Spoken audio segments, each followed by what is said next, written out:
The blizzard hit without mercy the moment Eleanor Foster's wagon wheels splintered against the hidden boulder beneath 3 feet of mountain pass snow, and she knew with absolute certainty that she was going to die alone in the Colorado high country at 23 years old. The November wind of 1884 screamed through the San Juan Mountains like a living thing bent on destruction, whipping snow so thick she could barely see her terrified horses struggling in their traces. Eleanor had been traveling from Durango to meet her brother in Ouray, carrying everything she owned in the world after their parents' death from scarlet fever 6 months prior. Now, her only transportation lay crippled in a mountain pass with nightfall approaching, and the temperature dropping so fast her breath crystallized before her eyes. She climbed down from the driver's seat, her heavy wool coat already accumulating a thick layer of snow, and struggled through the drifts to examine the damage. The rear wheel had cracked clean through 2 spokes, tilting the wagon at a dangerous angle. Her hands shook as she tried to assess what could be done, but Eleanor knew nothing about wagon repair. She was a school teacher, raised in relative comfort in Denver, before her father's business failed and they moved to Durango's rougher territory. The practical skills of frontier survival had never been taught to her in the refined parlors of her youth. The horses whinnied in distress, stamping nervously as the storm intensified. Eleanor fought her way to their heads, speaking soothing words that were torn away by the wind. She had no idea where she was exactly, only that she was somewhere between the 2 towns with miles of treacherous mountain road in either direction. The snow was coming down so heavily now that the landscape had become a featureless white nightmare. Panic clawed at her throat as she realized the full extent of her predicament. Then through the howling storm, she heard something that made her heart leap, the sound of hoofbeats and a man's voice calling out. Eleanor turned, squinting through the driving snow, and saw a dark shape emerging from the white chaos. A rider on a massive horse appeared like a phantom, and as he drew closer, she could make out a tall figure wrapped in a heavy canvas duster, a wide-brimmed hat pulled low against the elements, and a bandana covering the lower half of his face. "You all right, miss?" the man shouted over the wind as he dismounted. His voice was deep and steady, holding none of the panic Eleanor felt coursing through her veins. "My wheel broke," she called back, gesturing helplessly at the wagon. "I do not know what to do." The stranger moved past her with confident strides, examining the damage with quick efficiency. Even through her fear, Eleanor noticed how he moved with the kind of easy competence that spoke of years spent in harsh conditions. He was tall, she realized, probably well over 6 feet, with broad shoulders that strained against his coat. "Name's Dalton Parker," he said, pulling the bandana down briefly to speak more clearly. She caught a glimpse of a strong jaw shadowed with dark stubble, before he covered his face again against the biting wind. "I've got a ranch about 2 miles down the mountain. Been riding the pass checking for travelers caught in this storm. You are lucky I found you when I did." "Eleanor Foster," she managed, her teeth chattering. "I was heading to Ouray to meet my brother." Dalton shook his head firmly. "You will not make it to Ouray tonight, not in this storm and not with that wheel. The temperature's dropping fast and this blizzard is only getting worse. I need to stabilize your wagon enough to keep it from tipping. Then we need to get you and these horses down the mountain before we all freeze to death." He moved with remarkable speed despite the storm, pulling tools and rope from his saddlebags. Eleanor watched as he worked to shore up the broken wheel, using a sturdy branch he cut from a nearby pine and lashing it to the damaged spokes with practiced movements. His hands were sure and steady even in the brutal cold, working without hesitation. She tried to help where she could, holding pieces in place when he instructed, but mostly she felt useless and in the way. "The wheel will not hold for long," Dalton said after 20 minutes of intense work, his breath coming hard from the effort. "But it should support the wagon enough to get us down to safer ground if we go slow and careful. The real problem is this storm. Visibility is almost zero, and the pass gets narrow up ahead. One wrong step, and we could go right over the edge." Eleanor's stomach clenched with fear at his words, but she nodded. "What do you need me to do?" "Get back in the wagon and keep the reins steady. Do not try to drive, just hold them and keep your horses calm. I am going to lead them on foot, slow and careful. My horse will follow behind. You stay alert, and if I shout for you to stop, you pull back on those reins immediately. Understood?" "Yes," Eleanor said, climbing back onto the driver's seat with shaking legs. The temporary repair had leveled the wagon somewhat, but she could feel how unstable it remained. Every shift of weight made her stomach drop. Dalton moved to the front of her team, taking hold of the lead horse's bridle. "Easy now, boy," he said in that same calm voice, stroking the animal's nose. The horse settled slightly under his touch, responding to the confidence in his handling. "We are going to take this nice and slow." They began moving at a crawl, Dalton walking backward through the deepening snow so he could watch both the horses and the wagon simultaneously. Eleanor gripped the reins so tightly her knuckles went white beneath her gloves. The wind battered them mercilessly, and the cold was so intense it felt like knives slicing through every layer of clothing. She could barely see Dalton through the snow, despite him being only a few feet ahead. The journey down the mountain pass became a waking nightmare of white blindness and bone-deep cold. Eleanor lost all sense of time as they crept forward, foot by agonizing foot. Several times the wagon lurched sickeningly as the broken wheel caught on rocks or dips in the road, and her heart would stop until Dalton's steady voice called out reassurance.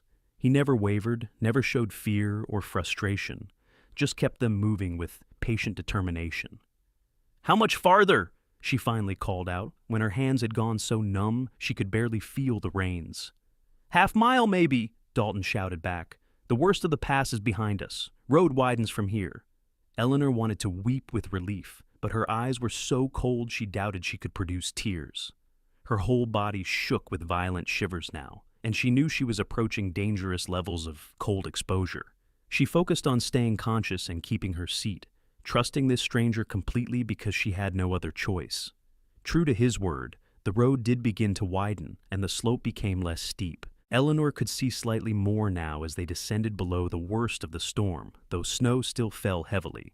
Through the curtain of white, she began to make out shapes: a wooden fence line, a large barn, and then the welcoming sight of a ranch house with lamplight glowing in the windows. "Almost there," Dalton called, and she heard the relief in his voice for the first time. "Just a little farther." He guided them into a large barn, and the sudden absence of wind felt like stepping into paradise. Eleanor sat motionless on the wagon seat, so cold and exhausted she could not seem to make her body move. Dalton secured her horses quickly, then appeared at her side, reaching up to help her down. "Come on, Miss Foster. You need to get inside by the fire right now." Eleanor tried to climb down, but her legs buckled the moment her feet touched the ground. Dalton caught her easily, supporting her weight without apparent effort. "I apologize," she mumbled through numb lips. "I cannot seem to feel my legs."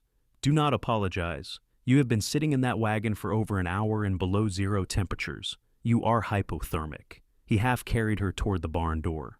"My house is just across the yard. Can you walk if I help you?" "I will try," Eleanor said, forcing her legs to cooperate.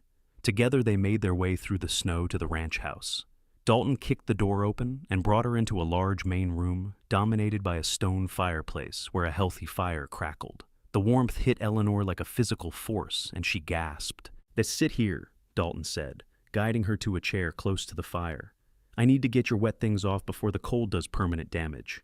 He knelt before her and began unlacing her boots with quick, efficient movements. "Do you have any numbness in your fingers or toes that feels like burning?" "Everything feels like burning," Eleanor admitted, wincing as sensation began returning to her extremities with painful intensity. "That is actually a good sign," Dalton said, pulling off her boots and then her wet stockings, without any hint of impropriety in his manner. He was focused and clinical, treating her like a patient needing care rather than a woman in a state of undress. "Means you still have circulation. Frostbite feels different, more like pins and needles, or complete numbness." He wrapped her feet in a thick wool blanket, then stood and removed her soaked coat. Eleanor sat shivering violently by the fire, while Dalton moved around the room with practiced efficiency. He brought more blankets, wrapping her in layers of wool. He hung her wet coat and boots near the fire to dry. He put a kettle on to boil over the flames. Through it all, he kept up a steady stream of calm instructions and reassurances that helped Eleanor focus on something other than her misery. "I am going back to see to the horses properly," Dalton said, once he had her settled. "Will you be all right for a few minutes?" "Yes," Eleanor said, though her voice shook. "Thank you. You saved my life out there." Dalton paused at the door, and for the first time she got a clear look at his face as he pushed back his hat and unwound his bandana. He was younger than she had assumed, probably only 27 or 28, with dark hair and striking blue eyes that held a quiet intensity. His features were strong and weathered, marked by years of outdoor work, but handsome in a rugged way that made her breath catch for reasons having nothing to do with the cold. "Any decent person would have done the same," he said simply, then disappeared back into the storm. Eleanor sat alone in the warm room, slowly coming back to life as the feeling returned to her extremities. She looked around with curiosity, taking in her surroundings now that she was not in immediate danger of death. The house was well built and sturdy, a single large room with a sleeping area partitioned off by a heavy curtain in one corner, a kitchen area along one wall, and the main living space where she sat. It was tidy and organized in the way of someone who lived alone and took pride in their space. A few books sat on a shelf, well worn from repeated reading. Simple furniture, all handmade and solid. No photographs or personal items that would indicate family. The kettle began to whistle, and Eleanor, feeling stronger, stood carefully and moved to prepare tea. It was the least she could do after Dalton had risked his own safety to rescue her. She found mugs and tea leaves easily enough, and by the time he returned stamping snow from his boots, she had 2 steaming cups ready. "You should be resting," Dalton said, but he accepted the tea gratefully, wrapping his large hands around the mug. "I needed to do something useful," Eleanor replied, settling back into her chair by the fire. "I am not accustomed to being helpless." "You were not helpless. You were trapped by circumstances beyond your control. There is a difference." Dalton took a long drink of the tea, then sighed. "Your horses are settled and fed. The wagon is stable for now, but that wheel will need proper repair before you can travel anywhere. And even once it is fixed, you will not be going anywhere until this storm passes." "How long do you think that will be?" Eleanor asked, trying not to feel anxious about the delay. Her brother would be expecting her. "Hard to say. November storms in these mountains can last days." Dalton studied her face carefully. "Is someone waiting for you in Ouray? Will they worry?" "My brother Thomas. He does not expect me for another day or two, though, so he should not panic immediately." Eleanor wrapped her hands around her own mug, savoring the warmth. "I am sorry to impose on your hospitality like this." "You are not imposing. I could not leave you up on that pass to freeze." Dalton stood and moved to the kitchen area, pulling out bread and cheese and dried meat. "When did you last eat?"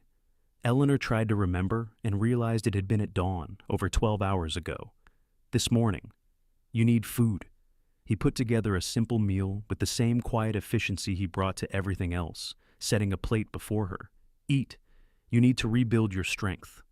They ate in companionable silence for a few minutes, Eleanor discovering she was ravenous now that food was in front of her. Dalton ate quickly, then stood to peer out the window into the darkness. "Storm is getting worse," he said quietly. "We got down just in time." The reality of how close she had come to death suddenly hit Eleanor with full force, and she felt tears prick her eyes. If Dalton had not come along when he did, she would still be up on that mountain pass, slowly freezing to death in her broken wagon. The thought made her hands shake, and she set down her mug carefully. "Hey," Dalton said gently, noticing her distress. He crossed the room and crouched beside her chair, his blue eyes full of concern. "You are safe now. You are going to be fine." "I know," Eleanor whispered, swiping at her eyes. "I am sorry. I do not usually fall apart like this. It is just catching up with me, I suppose. You have nothing to apologize for. You have been through something terrifying, and you held yourself together when it mattered."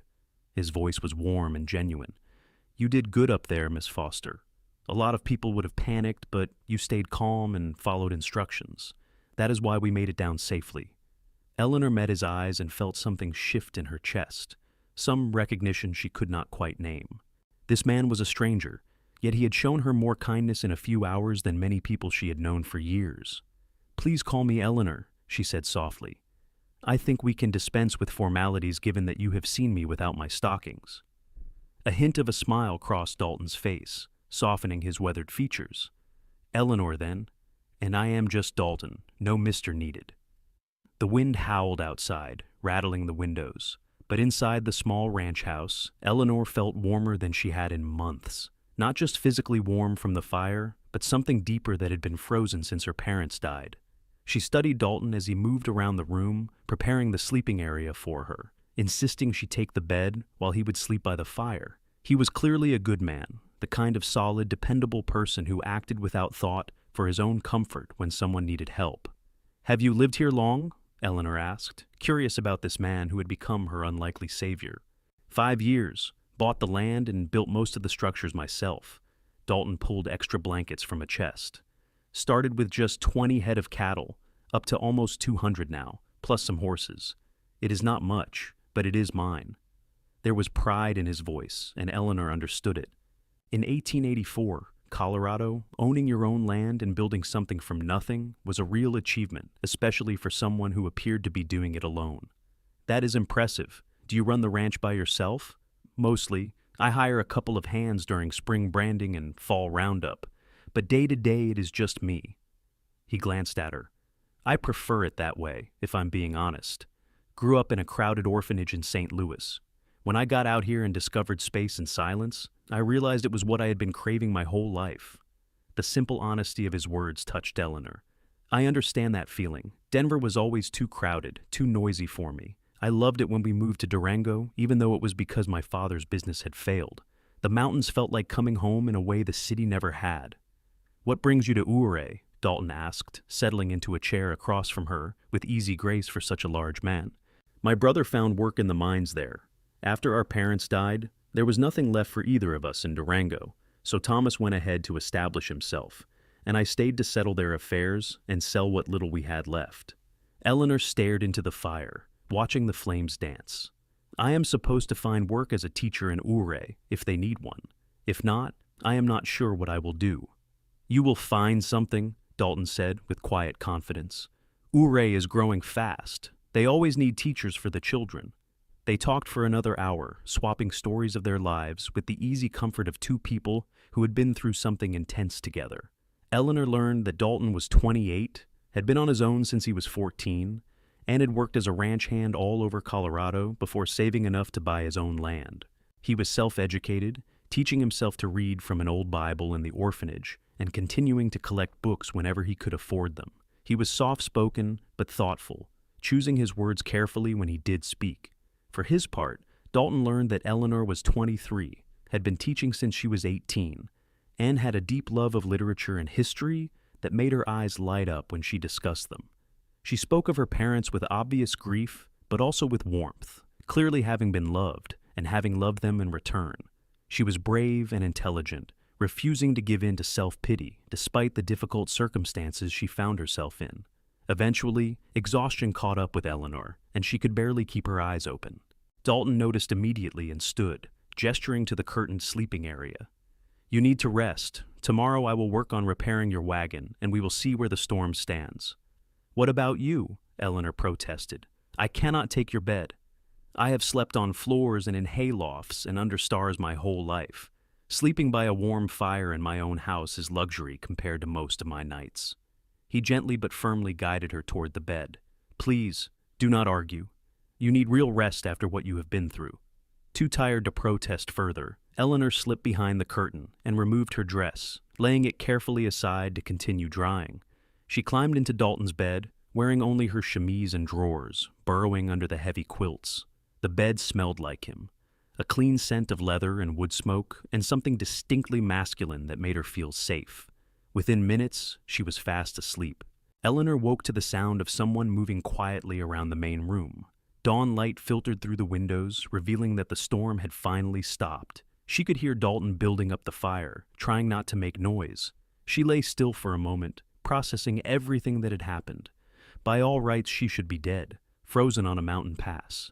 Instead, she was warm and safe, rescued by a stranger who had asked nothing in return. She dressed quickly and emerged from behind the curtain to find Dalton already preparing breakfast. He looked up with a slight smile that transformed his normally serious face. "Morning. How are you feeling?"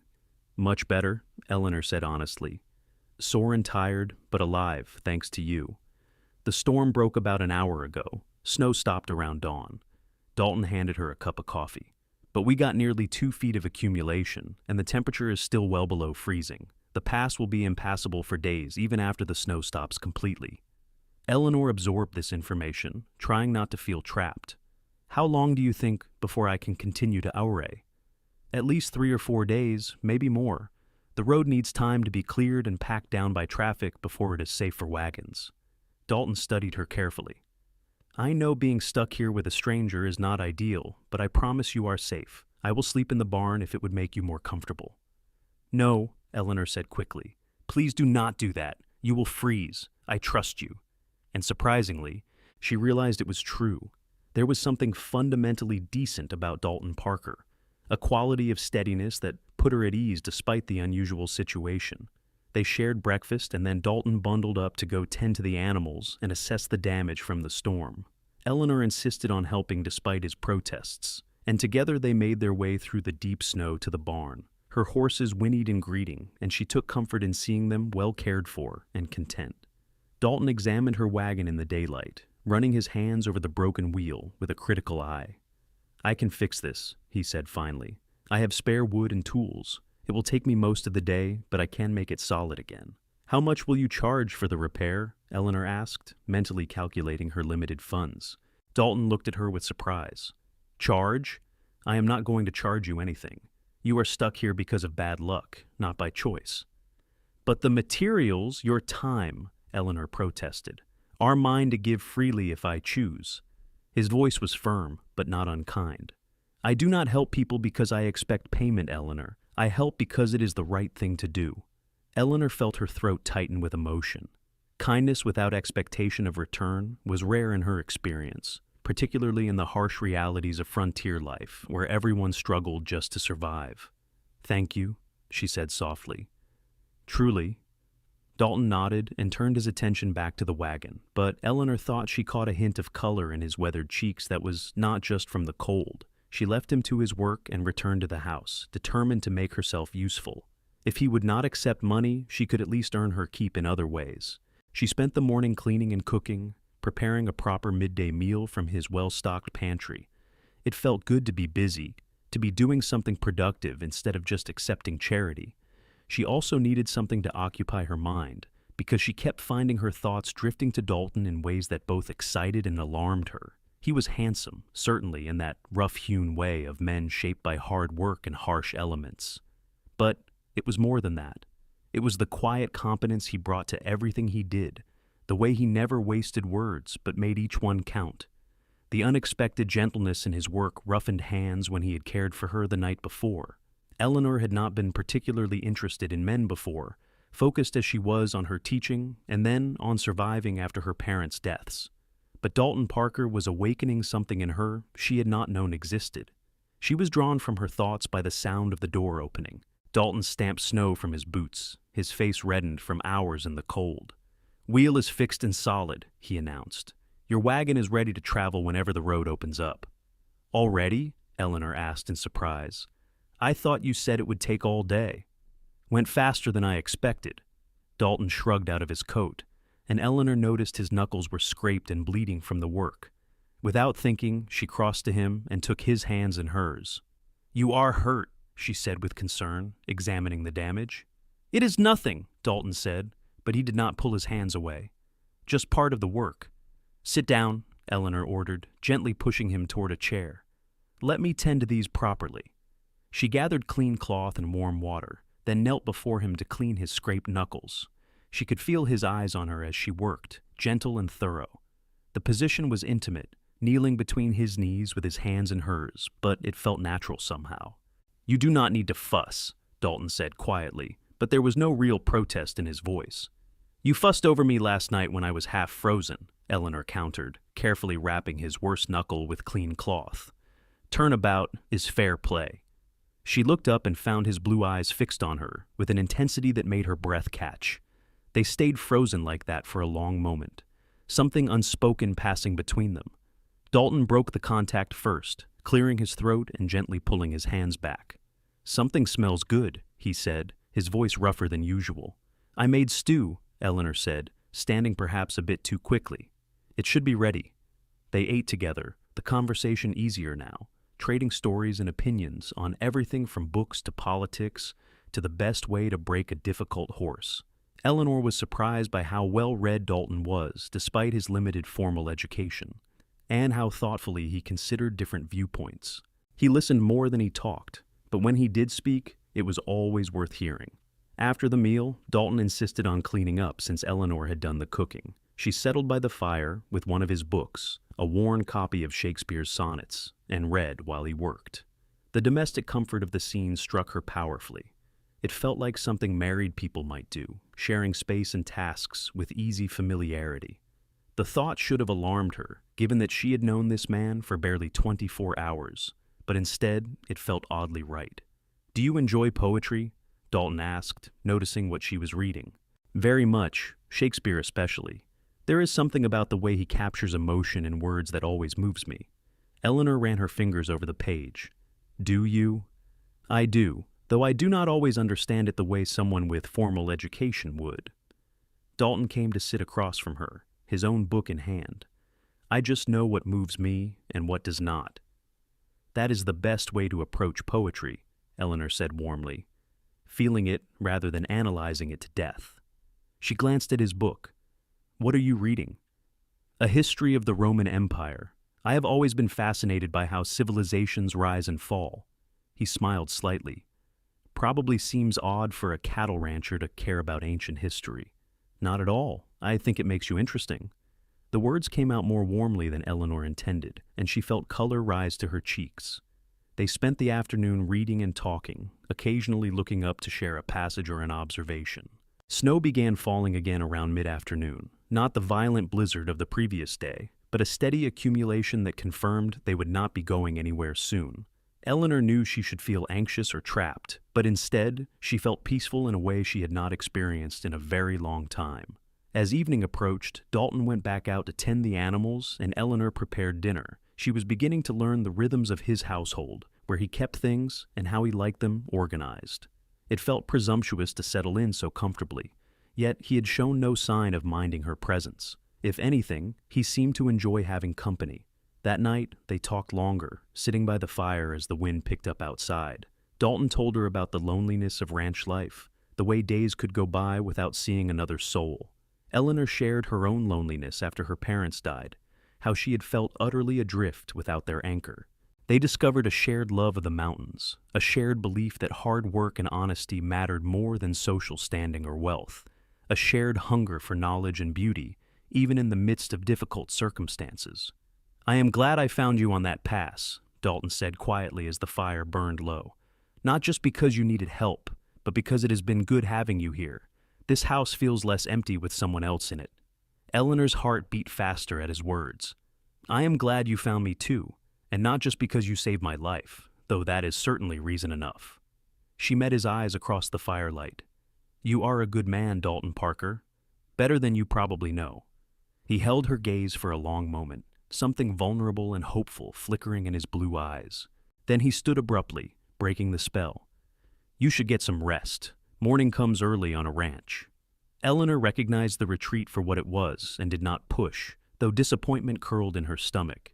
She bid him good night and slipped behind the curtain, but sleep was long in coming. She lay in his bed, wrapped in his scent, and admitted to herself what was becoming increasingly obvious.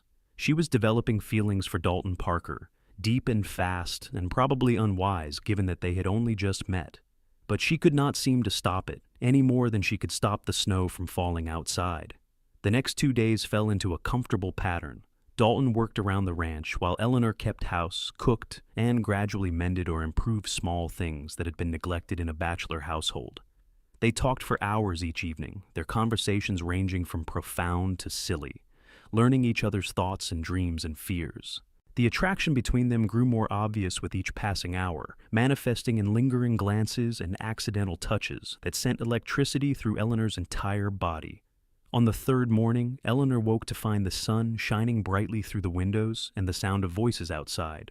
She dressed quickly and emerged to find Dalton talking with another man on horseback, a lean, weathered cowboy who looked to be in his 50s. "Morning, miss," the stranger said, tipping his hat. "Name is Pete Collins. I run the ranch about 5 miles east of here." "Eleanor Foster," she replied, stepping out onto the porch despite the cold.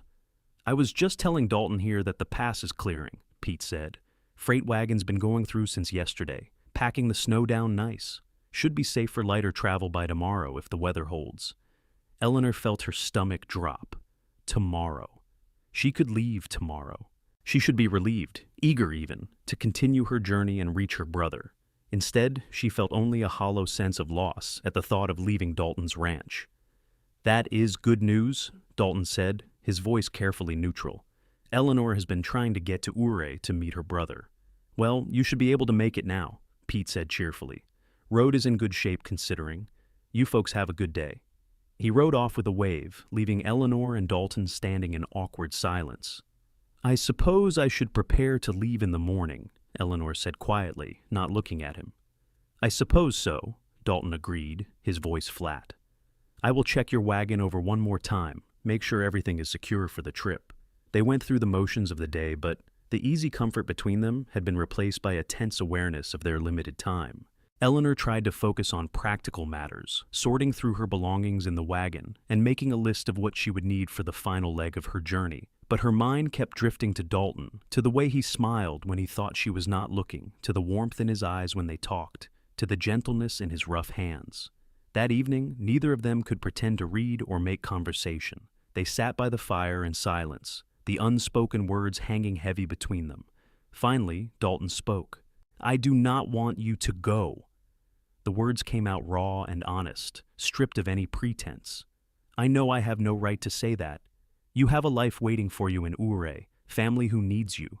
But these past few days with you here have been the best I can remember in years, and the thought of you leaving tomorrow is like a knife in my chest." Eleanor's breath caught. "Dalton, let me finish," he said, turning to face her fully. "I know this is fast. I know we barely know each other. But I also know that I have never met anyone who fits into my life the way you do, who makes me want things I thought I had given up on. I am not good with words like you are, but what I feel for you is real and powerful, and I needed to tell you before you left, even if it changes nothing." Eleanor felt tears prick her eyes. "It changes everything," she whispered, "because I feel the same way. I have been trying to tell myself it is just gratitude or the intensity of the situation, but that is not true. You make me feel safe and seen and understood in ways I never have before. The thought of leaving here, of leaving you, breaks my heart." Dalton crossed the space between them in 2 long strides, dropping to his knees before her chair, just as she had knelt before him days ago. He took her hands in his, those strong, capable hands that had saved her life and fixed her wagon and touched her with such unexpected gentleness. "Then do not go. Or go, meet your brother, and come back. Or let me come with you. I do not care how we work it out, Eleanor, but I cannot let you walk out of my life without fighting for this." "My brother," Eleanor said, her mind racing. "I have to let Thomas know I'm all right. He will be expecting me." "Then we go to Ouray together," Dalton said firmly. "We tell your brother what happened and we figure it out from there. But please, give this thing between us a chance to grow. Give us a chance." Eleanor slid from the chair to kneel with him, bringing them face to face. She reached up to cup his weathered cheek, feeling the scratch of stubble against her palm. "Yes," she said simply. "Yes to all of it." Dalton let out a breath he seemed to have been holding for days and pulled her into his arms. Eleanor went willingly, wrapping herself around him and burying her face in his neck. They held each other tightly, 2 lonely people who had found unexpected connection in the aftermath of a storm. When they finally pulled back, Dalton cupped her face in his hands and looked at her with such tenderness it made Eleanor's heart ache. "I am going to kiss you now, if that is all right." "Please," Eleanor breathed, and then his lips were on hers, warm and sure and perfect. The kiss started gentle, almost tentative, but quickly deepened as months and years of loneliness fell away. Eleanor tangled her fingers in his dark hair and kissed him back with everything she felt, pouring her heart into the connection between them. When they finally broke apart, both breathing hard, Dalton rested his forehead against hers. "I think I started falling in love with you the moment I saw you standing in that blizzard, refusing to panic, even though you had every right to be terrified. I think I started falling for you when you wrapped my feet in blankets and made me tea without a single hint of impropriety. Like my comfort and safety were the only things that mattered," Eleanor replied, stroking his face. "You are a remarkable man, Dalton Parker. And you are an extraordinary woman, Eleanor Foster." He kissed her again, softer this time, but no less meaningful. "Come to bed with me, not for anything improper," he added quickly. I just want to hold you through the night without a curtain between us." Eleanor nodded, and together they made their way to the sleeping area. They lay down fully clothed on top of the quilts, wrapped in each other's arms, trading kisses and whispered words until exhaustion finally claimed them. For the first time since arriving at the ranch, Eleanor slept without nightmares, safe and warm in Dalton's embrace. Morning came too soon, bringing with it the reality of their situation. Over breakfast, they made plans.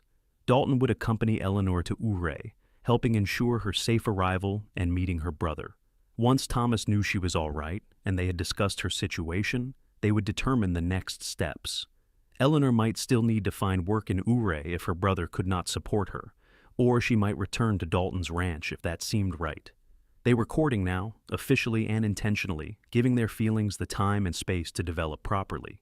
They hitched up Eleanor's horses and loaded her belongings, Dalton checking and rechecking everything to ensure the wagon was sound. His own horse was tied to the back, ready for the journey. The morning was clear and cold but beautiful, the sun making the snow-covered landscape sparkle like diamonds. As they prepared to leave, Eleanor paused and looked back at the ranch house. In just a few days it had become precious to her, a place of safety and warmth and unexpected love. "I will be back," she said softly. "No matter what happens in Ouray, I will come back to you." Dalton pulled her close and kissed her temple. "I will be waiting, and if you decide you want to stay in Ouray, then I will come to you. We will make this work, Eleanor. I promise you that." The journey to Ouray took most of the day, traveling slowly over the packed snow. They talked the entire way, planning and dreaming and learning even more about each other. Dalton pointed out landmarks and shared stories about the area, clearly deeply connected to this mountain country that had become his home. Eleanor talked about her hopes to continue teaching, her love of helping children learn and grow, and how satisfying it was to make a difference in young lives. As they descended into the valley, where Ouray sat nestled among towering peaks, Eleanor felt a mixture of excitement and anxiety. She was eager to see Thomas and reassure him of her safety, but nervous about how he would react to her unexpected escort and the relationship developing between her and Dalton. Her brother could be protective to the point of being overbearing, particularly after their parents' deaths, when he had taken his role as man of the family very seriously. Ouray in 1884 was a bustling mining town, its main street lined with businesses catering to the miners who flooded the area seeking silver fortunes. Dalton guided the wagon toward the boarding house where Thomas had indicated he was staying in his last letter. They found it easily enough, a neat establishment run by a stern-looking widow. "I will wait here with the wagon," Dalton said as Eleanor prepared to go inside. "You should talk to your brother alone first." Eleanor squeezed his hand gratefully and climbed down, making her way up the steps to knock on the boarding house door. The widow answered, looked her over with shrewd eyes, and called up the stairs for Thomas Foster. Within moments, Eleanor's brother appeared, his face lighting up with relief when he saw her. "Ellie, thank God, I was starting to worry." Thomas pulled her into a fierce hug. He was 25, tall and lean, with their father's sandy hair and serious demeanor. "I expected you 2 days ago. What happened?" Eleanor took a deep breath. "Let me tell you the whole story. Is there somewhere we can talk privately?" Thomas led her to his small rented room and listened with increasing alarm as Eleanor related the story of the broken wagon, the blizzard, and Dalton's rescue. She was carefully honest, leaving nothing out, but also making it clear that Dalton had been nothing but honorable in his treatment of her. "And where is this Mr. Parker now?" Thomas asked when she finished, his voice tight with an emotion Eleanor could not quite identify. "Outside with my wagon. He escorted me here to ensure my safe arrival." Eleanor took her brother's hand.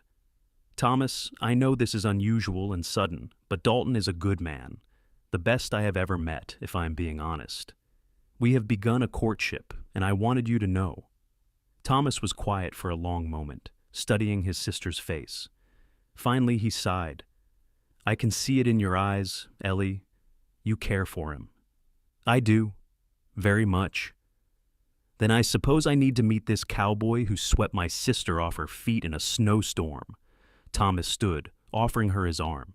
"Come on, let us go talk to him." They descended the stairs together and stepped out into the cold afternoon.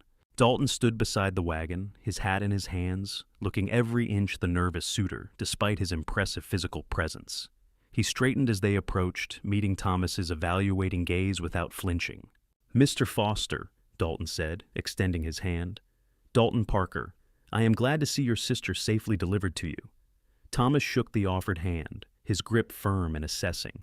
"My sister tells me you saved her life and have been a perfect gentleman throughout her unexpected stay at your ranch." "I did what anyone would do, and yes, sir, I treated her with complete respect." Dalton's voice was steady and sure. "But I will also not lie to you. I have developed strong feelings for Eleanor, and with your blessing I would like to continue courting her properly." "He does not need your blessing," Eleanor interjected, bristling slightly at the implication that her brother had authority over her choices. "But we would both appreciate your support." Thomas looked between them, noting how Eleanor had stepped closer to Dalton, how Dalton's hand had moved protectively to her back, the way they seemed to orbit each other, even in this tense conversation. Finally, a smile cracked his serious expression. "I appreciate honesty, Mr. Parker, and you have certainly been that. Ellie is a grown woman and makes her own choices, but as her brother, I needed to take your measure." He clapped Dalton on the shoulder. "From what I can see and what she has told me, you are a man of character. You have my support." The relief on Dalton's face was palpable. "Thank you, sir. That means a great deal." "Now, what are your immediate plans?" Thomas asked, looking at Eleanor. "I have a small room here, but it is barely big enough for one person. I was hoping to find you lodging nearby and help you establish yourself." Eleanor glanced at Dalton, then back at her brother. "I need to find work as a teacher if Uray has need of one. I have enough money for a few weeks of lodging, but after that I will need income. The schoolhouse might have openings." Thomas said thoughtfully, "I can introduce you to the board members. Most of them frequent the saloon where I work evenings." "You are working in a saloon?" Eleanor asked with surprise. Thomas shrugged. "The mine work is hard and dangerous, but it pays well. I do odd jobs in the saloon for extra money. Between the two, I am saving to eventually start my own business." He looked at Dalton. "What about you, Mr. Parker? Staying in Ouray or heading back to your ranch?" "I need to get back to my cattle," Dalton admitted, "but I was planning to stay tonight and help Eleanor get settled first." They made arrangements for Eleanor to take a small room at another boarding house nearby, one that catered specifically to respectable single women. Dalton insisted on paying the first week's rent despite Eleanor's protests, and Thomas did not object to this gesture. The three of them shared dinner at a local restaurant, the conversation growing easier as Thomas came to know Dalton better and clearly liked what he discovered. "You are welcome at my ranch anytime," Dalton told Thomas as the meal concluded. "I could use an extra hand during roundup if you are interested in work outside the mines." "I might take you up on that," Thomas said. "Mining is brutal work, and I would not mind a change of scenery now and then." As darkness fell, Thomas excused himself to get to his evening work at the saloon, leaving Dalton and Eleanor alone on the street. Dalton walked her back to her new lodging, both of them reluctant to say goodbye, even temporarily. "When will you leave for the ranch?" Eleanor asked as they stood outside the boarding house. "At first light. It is a full day's ride, and I need to check on my herd." Dalton took both her hands in his. "But I will be back in 2 weeks, sooner if I can manage it." 2 weeks feels like forever," Eleanor said softly. "I know, but it will give you time to settle in, find work hopefully, and be sure this is what you want." Dalton cupped her cheek tenderly. "If you wake up tomorrow and realize you got caught up in the intensity of the situation, that what you felt was not real, I will understand." Eleanor gripped his coat lapels fiercely. "That will not happen. What I feel for you is as real as anything I have ever known." She pulled him down for a kiss, not caring if anyone saw them on the street. When they parted, she looked into his blue eyes with absolute certainty. "Come back to me, Dalton Parker." "Nothing could keep me away," he promised, kissing her once more. "You have my heart, Eleanor Foster. Guard it well." They said their reluctant goodbyes, and Eleanor went inside, watching from the window as Dalton walked back toward the stables where he had arranged to spend the night. Her chest ached with his absence already, but beneath the pain was a warm glow of hope and happiness. She had come to Colorado seeking only survival, and had found instead the possibility of real love. The next 2 weeks passed in a blur of activity for Eleanor. She met with the Ure School Board and was hired immediately to teach the youngest students, a position that came with a small but adequate salary. She moved her belongings from the boarding house to a tiny room attached to the schoolhouse itself, meant for the teachers' use. It was sparse but clean and private, and Eleanor threw herself into preparing lessons and meeting her future students. Thomas visited often, and Eleanor was grateful for his presence even as she found herself constantly thinking about Dalton. She had received one letter, delivered by a rancher passing through, in which Dalton reported that his cattle had weathered the storm well and the ranch was in good order. He wrote that he missed her terribly and was counting the days until he could return to Ure. Eleanor read the letter so many times she had it memorized. When the 2 weeks were finally up, Eleanor found herself watching the road anxiously every spare moment. She knew Dalton could not simply abandon his ranch indefinitely, that his visits would necessarily be brief and infrequent, but the thought of seeing him again made her heart race with anticipation. He arrived on a Saturday morning, riding into town on his big horse, looking trail-worn, but smiling when he spotted Eleanor waiting on the schoolhouse steps. She ran to meet him, propriety forgotten, and he dismounted in time to catch her in his arms and spin her around. "I missed you," Eleanor breathed against his neck, holding him tightly. "I missed you too, every single day." Dalton set her down, but kept his arms around her. "How has everything been? Did you get the teaching position?" "I did. I start officially on Monday, but I have been preparing all week." Eleanor pulled back to look at him properly, noting new lines of fatigue around his eyes. "How was the ride? You look tired." "I am fine, just eager to see you." He kissed her thoroughly, not caring that they were in the middle of town where anyone could see. "I can stay 3 days this time. I have a friend watching the ranch, but I cannot leave him alone longer than that." 3 days was not much, but Eleanor was determined to make the most of them. She introduced Dalton to the townspeople she had met, took him through the schoolhouse to show him where she would be working, and spent every possible moment in his company. Thomas joined them for meals, clearly happy to see his sister so content, and Dalton made efforts to deepen his friendship with Eleanor's brother. On Dalton's last evening before returning to his ranch, he and Eleanor walked along the river that ran through Ure, enjoying the cool air and the relative privacy. They had been talking about everything and nothing when Dalton suddenly stopped and turned to face her. "I know we have not been courting long," he said, taking both her hands, "and I know the circumstances of how we met were unusual. But, Eleanor, I need you to know that what I feel for you has only grown stronger in these weeks apart. You are constantly in my thoughts. When I am working on the ranch, I imagine what it would be like if you were there with me. When I read at night, I wish you were sitting beside me to discuss the passages. Everything feels incomplete without you." Eleanor's heart was pounding. "I feel the same way. Teaching is wonderful, but every day I think about your ranch and how peaceful it felt there. I miss the quiet and the mountains and you, especially you." "Then come back with me." Dalton said it simply, directly. "Not to live in sin, but as my wife if you will have me. I know I am not educated like you, and I do not have much to offer except a ranch that barely supports one person. But I will work hard every day to make you happy and give you the life you deserve. Marry me, Eleanor, please." Tears spilled down Eleanor's cheeks as she nodded emphatically. "Yes, yes, of course I will marry you." Dalton let out a whoop of joy and picked her up, spinning her around just as he had that morning. When he set her down, he kissed her with such passion and happiness that Eleanor felt dizzy with it. They held each other close, laughing and crying and making plans.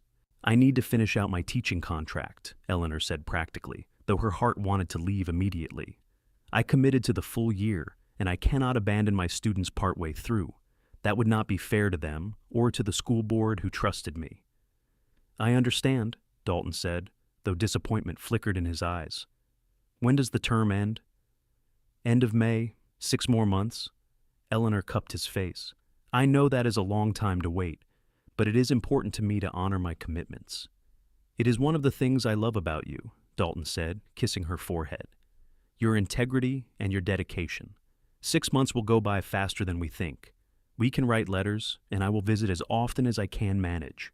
They spent the rest of the evening making specific plans. They would marry in early June after Eleanor's teaching contract concluded. The ceremony would be small, just Thomas and whatever friends they had made, probably held at the church in Ure. Afterward, Eleanor would move to Dalton's ranch as his wife, helping him build the life and legacy they both wanted. "I have never been happier," Eleanor whispered as they walked back toward town, arms around each other. "Even with the wait ahead, I am so happy I can barely contain it." "Me too," Dalton agreed, pulling her close. "Finding you in that blizzard was the best thing that ever happened to me." The next 6 months tested their patience but strengthened their commitment. Dalton managed to visit Aure once a month for a few days at a time, always staying with Thomas to maintain propriety. He and Eleanor spent every possible moment together during these visits, walking and talking and learning each other even more deeply. The physical attraction between them remained strong, but they carefully maintained appropriate boundaries, both wanting to wait for their wedding night. Eleanor threw herself into teaching, finding deep satisfaction in helping her students learn and grow. She wrote Dalton long letters full of stories about the children and her daily life, and he responded with his own accounts of ranch work and the changing seasons in the high country. Their correspondence became a lifeline, something they both treasured.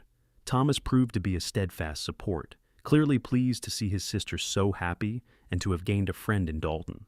He helped Eleanor prepare for the wedding and promised to give her away in their father's absence. He also began spending more time at Dalton's ranch during his own visits, learning about cattle ranching and considering whether he might want to invest in land of his own eventually. Winter slowly gave way to spring, and spring blossomed into early summer. Eleanor's students progressed wonderfully, and she felt proud of what they had accomplished together. The school board asked her to consider returning the following year, but she politely declined, explaining that she was marrying and moving to her new husband's ranch. They were disappointed but understanding, and several families offered gifts for her upcoming marriage. June arrived in a rush of warm weather and wildflowers. Eleanor's last day of teaching was emotional, with students and parents thanking her for her dedication and wishing her well in her new life. She packed up her small belongings and moved back to Thomas's boarding house temporarily, while final wedding preparations were made. Dalton arrived 3 days before the ceremony, accompanied by 2 of his ranch hands, who served as witnesses and helped ensure his cattle would be tended during his brief absence. He looked nervous and excited, barely able to contain his joy at the approaching day. The night before the wedding, Eleanor and Thomas shared a quiet dinner together. Her brother had become more relaxed and open over the past months, clearly thriving in his work despite its difficulties. "Are you certain about this, Ellie?" Thomas asked, though his tone suggested he already knew the answer. "Ranching is hard work. The life will not be easy." "I am certain," Eleanor said without hesitation. "I love him, Thomas. And more than that, I respect him. He is a good man with a kind heart, and building a life with him is exactly what I want." "Then I am happy for you," Thomas said, raising his glass in a toast. "To your future with Dalton Parker. May it be filled with love and happiness and many years together." They clicked glasses, and Eleanor felt a wave of gratitude for her brother's support. Losing their parents had been devastating, but it had also strengthened the bond between the siblings. She knew Thomas would always be part of her life, welcome at her new home whenever he wished to visit. The wedding day dawned clear and beautiful. The sky, that perfect Colorado blue that seemed to exist only in the high mountains. Eleanor dressed in a simple but lovely dress of cream-colored silk, her dark hair pinned up with wildflowers Thomas had picked that morning. She looked at herself in the small mirror and barely recognized the happy woman staring back. 6 months ago, she had been a frightened traveler broken down in a blizzard. Now she was about to marry the man she loved and begin a new chapter of her life. The ceremony took place in the Uri church at noon, attended by Thomas, Dalton's ranch hands, and a handful of friends Eleanor had made during her time teaching. The minister was a kindly older man who had counseled them both during their courtship, ensuring they understood the sacred commitment they were making.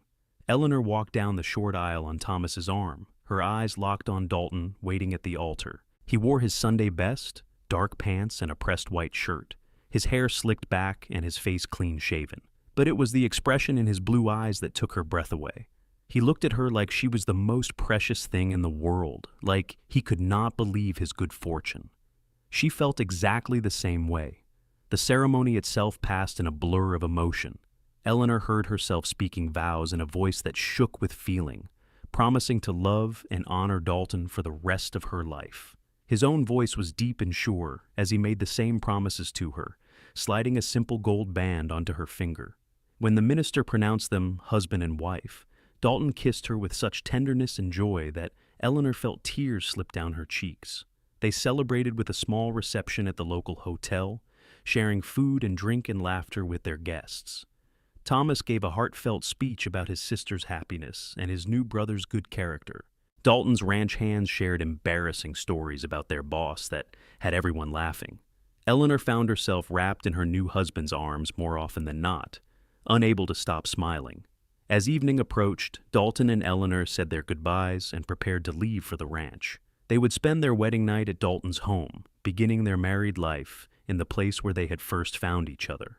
Thomas hugged his sister tightly, whispered congratulations, and promised to visit soon. The ride to the ranch took several hours, but neither Eleanor nor Dalton minded. They talked and laughed and occasionally stopped to kiss, giddy with happiness and the knowledge that they had the rest of their lives together. The mountain landscape was beautiful in the fading light, and Eleanor felt a deep sense of coming home as they approached the familiar buildings. Dalton insisted on carrying Eleanor over the threshold, despite her laughing protests. He set her down gently in the main room, now lit by lamplight and somehow feeling different now that it was officially their home rather than just his. Eleanor looked around at the space that would be hers to shape and care for, already imagining small changes and improvements. "Welcome home, Mrs. Parker," Dalton said softly, pulling her into his arms. "I like the sound of that," Eleanor murmured, wrapping her arms around his neck. "Mrs. Parker, Eleanor Parker, it feels right." "Everything about you feels right," Dalton replied, kissing her slowly. The kiss deepened, 6 months of carefully maintained restraint finally being released. When they broke apart, both breathing hard, Dalton swept Eleanor into his arms and carried her to the bed they would now share. Their wedding night was tender and passionate, a beautiful expression of the love they had built through letters and brief visits and patient waiting. Dalton was gentle and attentive, focused on Eleanor's pleasure and comfort. Eleanor gave herself fully to her husband, marveling at the intimacy and connection between them. They loved each other thoroughly and then lay tangled together, talking in whispers and making promises about their future. Life settled into new rhythms as Eleanor adapted to being a rancher's wife. The work was indeed hard, as Thomas had warned, but Eleanor found satisfaction in it. She learned to cook for ranch hands during busy seasons, to tend a large garden, to help with basic animal care when needed. She also brought her own touches to their home, adding curtains and improving organization, and creating a cozy space that felt like a true haven. Dalton proved to be a wonderful husband, thoughtful and affectionate, and always willing to talk through any challenges that arose. They worked as partners in all things, making decisions together and supporting each other's goals. The physical attraction between them remained strong, but it was the deep friendship and respect that formed the foundation of their marriage. Eleanor continued teaching in a different way, establishing a small school in their home for ranch children in the area. Parents were grateful for the opportunity, and Eleanor loved being able to continue using her skills and education while remaining close to home. Dalton built her a small, separate schoolroom attached to the house, proudly presenting it on their first anniversary. Thomas visited regularly, becoming almost a permanent fixture during roundup seasons when extra hands were needed. He and Dalton developed a true brotherhood, and Eleanor loved seeing the two most important men in her life become genuine friends. Thomas eventually saved enough to buy a small parcel of land near Ouray, though he continued helping at the Parker Ranch frequently. 2 years into their marriage, Eleanor discovered she was expecting their first child. Dalton was overjoyed, treating her with such careful tenderness that she often had to remind him she was pregnant, not made of glass. Their son was born in the spring of 1887, a healthy baby boy they named Daniel, after Dalton's middle name. Holding their child for the first time, looking at Dalton's expression of awed love, Eleanor felt her happiness was complete. Daniel was followed by a daughter, Margaret, 2 years later, and then another son, James, 3 years after that. The Parker Ranch house rang with the sound of children's laughter and the organized chaos of family life. Dalton proved to be a devoted father, patient and playful with his children, while also teaching them the value of hard work and honesty. Eleanor balanced motherhood with her teaching, finding ways to educate her own children while still serving the wider community. The ranch prospered under their joint management. Dalton's hard work and Eleanor's organizational skills proved to be an excellent combination. They expanded their herd, improved their grazing land, and built a solid reputation for quality cattle. They were never wealthy by any means, but they were comfortable and secure, able to provide well for their growing family. Years passed in a rhythm of seasons and celebrations, hard work and deep contentment. Eleanor never forgot that everything she had could be traced back to that November day in 1884 when her wagon broke in the mountain pass snow. The storm that had seemed like disaster had instead been the beginning of her greatest blessing. On a cool evening in the fall of 1897, Eleanor and Dalton sat on their porch watching the sunset paint the mountains in shades of gold and purple. Their children were inside doing homework and chores, their voices drifting out through the open windows. 13 years of marriage had weathered them both, adding lines to their faces and silver to their hair, but the love between them had only deepened. "Do you ever think about that day I found you on the pass?" Dalton asked, his arm around Eleanor's shoulders. "All the time," Eleanor admitted, leaning into his warmth. "I was so terrified, so certain I was going to die. And then you appeared like some kind of guardian angel and saved my life." "You saved mine too, in a different way," Dalton said quietly. "I did not even know how lonely I was until you arrived and filled all the empty spaces. You gave me a home, not just a house, a family, not just existence. Everything good in my life started the moment I rode into that storm to check for travelers." Eleanor turned to kiss him, the gesture as natural and necessary as breathing after years of marriage. "I love you, Dalton Parker, more today than the day we married, and I will love you more tomorrow than today. And I love you, Eleanor Parker. You were the best thing that ever happened to me, and I thank God for that broken wagon wheel every single day." They sat together in comfortable silence as darkness fell, content in each other's presence and grateful for the life they had built. Inside, their children laughed at something, the sound carrying warmth into the evening air. The cattle lowed softly in the distance, settling for the night. The mountains stood eternal and solid around them, the same peaks that had nearly claimed Eleanor's life, and instead had given her everything she ever wanted. Thomas visited 2 days later, arriving for Sunday dinner, as he often did now that he had sold his Ouray land and bought a bigger spread closer to the Parker ranch. He had married a few years back himself, a widow with 2 young children who he had come to love deeply. The extended family gathered around Eleanor's large dining table, sharing food and stories and laughter. "To family," Thomas said, raising his glass, "and to the storm that brought us all together." "To the storm," everyone echoed, and Eleanor caught Dalton's eye across the table. He smiled at her with such love and contentment that her heart squeezed with joy.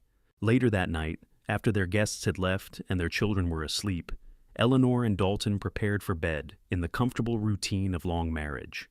As Eleanor brushed out her hair, Dalton came up behind her and wrapped his arms around her waist, meeting her eyes in the mirror. "Happy?" he asked simply. "Incredibly," Eleanor replied, covering his hands with hers. "Are you?" "More than I ever imagined possible." Dalton kissed her temple, then her cheek, then her neck. "Thank you for saying yes in that first conversation when I asked you to give us a chance. Thank you for waiting through 6 months of separation. Thank you for building this life with me." Eleanor turned in his arms to face him properly. "Thank you for riding out into the blizzard when you could have stayed safe and warm at home. Thank you for fixing my wagon when you could have simply offered me shelter. Thank you for seeing something in me worth fighting for, and then doing exactly that." They made love that night with the practiced intimacy of longtime partners who still desired each other deeply. Afterward, wrapped in each other's arms in the darkness, Eleanor thought about the journey that had brought her to this moment, the loss and grief that had sent her traveling through mountain passes in late autumn, the mechanical failure that had stranded her in danger, the storm that had nearly killed her, but instead had delivered her to the man who would become her whole world. She thought about how easily things could have gone differently. If Dalton had decided not to check the pass that day, if the storm had hit an hour earlier before he found her, if either of them had been too scared or too practical to acknowledge the connection growing between them. So many small choices and coincidences that had aligned perfectly to create this life she loved so completely. "What are you thinking about?" Dalton murmured sleepily, pulling her closer. "How grateful I am," Eleanor whispered back. "For everything, for you, for our children, for this life we have made together. I would not change a single thing." "Neither would I," Dalton agreed. "Even the scary parts, because they led to this, to us." They drifted off to sleep, wrapped in each other's warmth. secure in their love and their future together. The years continued to pass in their steady rhythm. Daniel grew into a young man much like his father, strong and quiet, and deeply connected to the land. He took naturally to ranching, and Dalton began teaching him the business with pride and patience. Margaret proved to have her mother's love of learning, devouring every book she could get her hands on, and showing promise as a teacher herself. James was still young, but displayed an irrepressible joy and curiosity that delighted everyone around him. Eleanor's small school thrived, with children from several neighboring ranches attending regularly. She took deep satisfaction in passing on knowledge and fostering love of learning in the next generation. Several of her former students had gone on to further education, and she received grateful letters from families whose children's lives she had impacted. Dalton's ranch had become one of the most respected operations in the region, known for quality cattle and fair dealing. He employed several hands year-round now, and the Parker brand was recognized throughout western Colorado. Yet, despite their increased prosperity, neither Dalton nor Eleanor ever lost sight of the values that had brought them together: hard work, honesty, and care for others who might need help. On November 15, 1899, exactly 15 years after the day they met, Dalton planned a special celebration. He arranged for Thomas to watch the children overnight and prepared a surprise for Eleanor. That afternoon, he loaded supplies into their wagon and told her to dress warmly. They were going for a drive. "Where are we going?" Eleanor asked with curiosity as they headed up into the mountains. "You will see," Dalton said mysteriously, a smile playing at his lips. He drove them up into the high country, following paths Eleanor gradually recognized. Her heart began to beat faster as she realized where he was taking her. They climbed higher and higher until they reached the spot where her wagon had broken down 15 years ago. Dalton had somehow found the exact location, marked now by a cairn of stones he must have built on a previous trip. "This is where it all started," Dalton said softly, helping Eleanor down from the wagon. "Right here on this spot, my whole life changed." Eleanor looked around at the mountain pass, so different in bright afternoon sunshine than it had been in the blizzard. But the memory was still vivid: the terror, the cold, the sense of impending death. And then Dalton appearing through the storm like an answer to a prayer she had not even known to speak. "I wanted to bring you back here on our anniversary," Dalton continued, pulling a blanket from the wagon and spreading it on the ground, "to remember where we started and celebrate how far we have come." They sat together on the blanket, bundled against the November cold, but comfortable in their layers. Dalton had brought food and hot coffee, and they shared a meal while watching the sun begin its descent toward the western peaks. 15 years, Eleanor marveled. "It feels like both a lifetime and no time at all." "I know what you mean," Dalton agreed. "Sometimes I look at our children and cannot believe they exist, that we created these whole human beings together. Other times, I remember the day we met so clearly it might as well have been yesterday." "Do you ever wonder what would have happened if you had not found me that day?" Eleanor asked quietly. "Every time I think about it, I thank God that I did," Dalton replied. "Because the alternative is unthinkable. A world without you in it, without our children, without this life we built. I cannot even imagine it." Eleanor leaned against him, overwhelmed with emotion. "I love you so much, Dalton, more than I have words to express." "I love you too, Eleanor. You are my heart, my home, my everything." He pulled a small package from his coat pocket and handed it to her. "I got you something for our anniversary." Eleanor unwrapped the package to find a beautiful leather-bound journal, her initials embossed on the cover in gold. "Oh, Dalton, it is beautiful." "I thought you might want to write down our story," he explained, "for our children and grandchildren someday, so they know how we met and what we built together. You are the writer in the family. I want you to tell it properly." Eleanor felt tears slip down her cheeks as she hugged the journal to her chest. I will write it all down, every moment, so they understand that love can come from the most unexpected places." They stayed on the mountain pass until the sun set, talking about their memories and their hopes for the future. As darkness began to fall, Dalton built a small fire, and they sat beside it, just as they had sat beside the fire in his ranch house that first night 15 years ago. The circularity of the moment was not lost on either of them. "We should head home before it gets fully dark," Dalton said eventually, though he sounded reluctant. "Not yet," Eleanor said, grabbing his hand. Just a few more minutes. I want to remember this." So, they sat together on their anniversary in the exact spot where their story had begun, watching stars emerge in the darkening sky. The November wind was cold but not dangerous this time, just crisp and clean with the scent of pine and snow. The mountains rose around them, ancient and protective, the same mountains that had tested them and ultimately brought them together. Finally, they packed up their things and began the drive back down to the ranch. As they descended, Eleanor thought about the woman she had been 15 years ago, frightened, grieving, uncertain of her future. That woman could never have imagined the life she would build, the love she would find, the family she would create. Sometimes the greatest blessings come disguised as disasters, and the worst moments of our lives lead directly to the best. Back at the ranch, their children greeted them with excited questions about their mysterious trip. Eleanor and Dalton shared the story of their anniversary celebration, and Margaret immediately begged her mother to tell the story of how they met. Eleanor obliged, with Dalton adding details here and there, and all three children listened with rapt attention, even though they had heard the story many times before. "So the broken wagon was actually a good thing?" James asked when the story concluded. "The best thing," Eleanor confirmed, reaching over to take Dalton's hand, "because it led me to your father." "That is really romantic," Margaret sighed happily. "It is also a lesson," Daniel added thoughtfully. "Bad things can turn into good things if you make the right choices." "Exactly," Dalton said, ruffling his oldest son's hair. "When life gives you challenges, you face them with courage and hope. You never know what good might come from difficulty." That night, after the children were asleep, Eleanor sat at the kitchen table and opened her new journal. She stared at the blank first page for a long moment, then picked up her pen and began to write. Her wagon broke in mountain pass snow. The cowboy fixed it in the storm and led her down to safety slow. And in the process, he fixed her heart and led her gently toward a future she never could have imagined, but now cannot imagine living without. This is our story. Eleanor wrote late into the night, capturing every detail she could remember of that fateful day and the days that followed. She wrote about fear and rescue, about unexpected connection and growing love, about patience and faith and the building of a life together. She filled page after page, her hand cramping but her heart full, wanting to preserve it all for future generations. When she finally set down her pen in the early morning hours, Dalton appeared from the bedroom wrapped in a blanket. "Come to bed," he said gently. "You can write more tomorrow."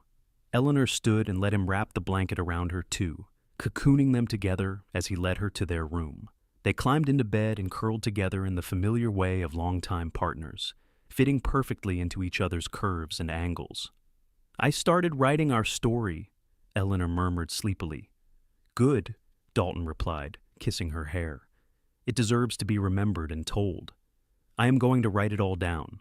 Every moment of falling in love with you, building this life, raising our children. All of it." "We are not done yet," Dalton pointed out. "There is still more story to write." "I know," Eleanor said, smiling against his chest, "and I cannot wait to see what happens next." More years passed, rich with continued blessings and the inevitable challenges that come with any life fully lived. There were hard winters that tested their resilience, cattle prices that fluctuated and stressed their finances, illnesses that frightened them and required all their strength to overcome. But through it all, Eleanor and Dalton faced everything together, their bond growing stronger with each obstacle they conquered. Daniel married at 25, bringing home a sweet-natured girl named Alice who fit seamlessly into the Parker family. They built a house on Parker land, and Daniel began managing his own section of the ranch operation. Margaret did indeed become a teacher, taking over her mother's school when Eleanor decided to retire from regular teaching at 50. And James, true to his adventurous nature, spent several years traveling before returning home to join the family business with renewed appreciation for the land and life his parents had built. Grandchildren began arriving, filling the ranch with new energy and joy. Eleanor loved being a grandmother, watching Dalton interact with the next generation, with the same patient love he had shown their own children. They spent Sunday afternoons with the whole extended family gathered around their table, multiple generations sharing food and stories and laughter.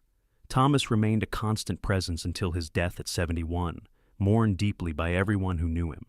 Eleanor grieved her brother, but took comfort in knowing he had lived a full and happy life, surrounded by love until the very end.